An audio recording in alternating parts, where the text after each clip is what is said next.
Cabinet సమావేశం ప్రారంభమైంది. 2 ఏళ్ల పాలన, ప్రభుత్వ నిర్ణయాలపై చర్చిస్తున్నారు. పదవీ విరమణ వయస్సు 62 ఏళ్లకు పెంపుపై నిర్ణయం తీసుకునే అవకాశం ఉంది.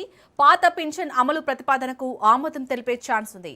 హైకోర్టు భవనాల దగ్గర మౌలిక సదుపాయాలకు కేబినెట్ గ్రీన్ సిగ్నల్ ఇవ్వనున్నారు.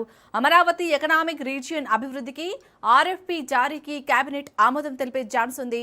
రాజధాని ప్రణాళికలకు సంబంధించి 18 ప్రధాన అంశాలకు కేబినెట్ ఆమోదం తెలిపే అవకాశం ఉంది.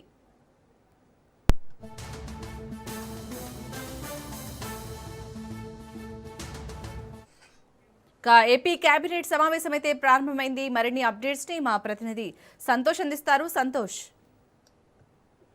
చంద్రబాబు నాయుడు అధ్యక్షతన ఏపీ కేబినెట్ సమావేశం అనేది కూడా ప్రారంభమైంది. ఈ నేపథ్యంలోనే ఇక కీలకమైనటువంటి అంశాలపై కూడా చర్చ జరిగి వాటిపై కూడా ఆమోదం తీసుకునే అంశం కూడా ప్రారంభమైంది. ఏదైతే 37 అంశాల ఎజెండాతో అయితే కనుక ఏపీ కేబినెట్ అనేది ప్రారంభమైంది. హైకోర్టు భవన నిర్మాణాలకు సంబంధించినటువంటి అంశాలతో పాటు దాదాపు 547 కోట్ల నిధులతో అయితే కనుక ఈ యొక్క ఎక్స్టర్నల్ రోడ్ల పనుల కోసం అయితే కనుక నిధులకి కేటాయించేందుకు కేబినెట్ అయితే ఆమోదం తెలుపుతుంది. ఇంకా కృష్ణా నది తీరాన 6 ఎకరాల విస్తీర్ణంలో అయితే కనుక అమరావతి 5 ప్రాజెక్ట్స్ అభివృద్ధికి టెండర్లు అనేది ఆహ్వానం పలకనుంది. దీనికి సంబంధించి కూడా కేబినెట్ చర్చించి అనంతరం అయితే కనుక గ్రీన్ సిగ్నల్ ఇవ్వనుంది. అమరావతి క్వాంటమ్ వ్యాలీ కోసం ఐటీ శాఖకు కేటాయించినటువంటి 49 ఎకరాల భూమికి స్టాంప్ డ్యూటీ రిజిస్ట్రేషన్ ఫీజుల నుండి అయితే కనుక పూర్తి మినహాయించి ఇచ్చేందుకు కేబినెట్ అయితే కనుక ఆమోదం తెలుపుతున్నట్టు కూడా తెలుస్తోంది. దీంతో పాటు ఆల్ ఇండియా ఐఏఎస్ అధికారుల బంగ్లాలో హోమ్ ఆటోమేషన్ ప్రీమియం వసతుల కోసం అయితే కనుక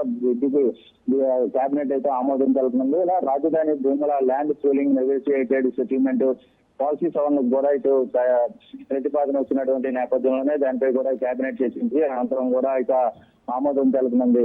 అంతేకాకుండా ఇటు టూరిజం డిపార్ట్మెంట్ కి సంబంధించినటువంటి శాఖలో ఏదైతే అభివృద్ధి చేసే పరంగా కూడా ఇటు అనేక ప్రాంతాల్లో ఇటు విశాఖపట్నం కావచ్చు, అదేవిధంగా పలు ప్రాంతాల్లో ఈ యొక్క అంశాలని పూర్తి స్థాయిలో అయితే కనుక అభివృద్ధి చేసే దిశగా అయితే కనుక అడుగులు వేస్తున్నటువంటి నేపథ్యంలోనే ఇక స్టార్ హోటళ్లు, రిసార్ట్ల అభివృద్ధి కొరకు కూడా ఏపీటీడీసీకి అయితే కనుక 9 ఎకరాల ప్రభుత్వ భూమిని ఇచ్చేందుకు కూడా ఇటు కేబినెట్ అయితే గ్రీన్ సిగ్నల్ కూడా తెలుస్తా ఉంది.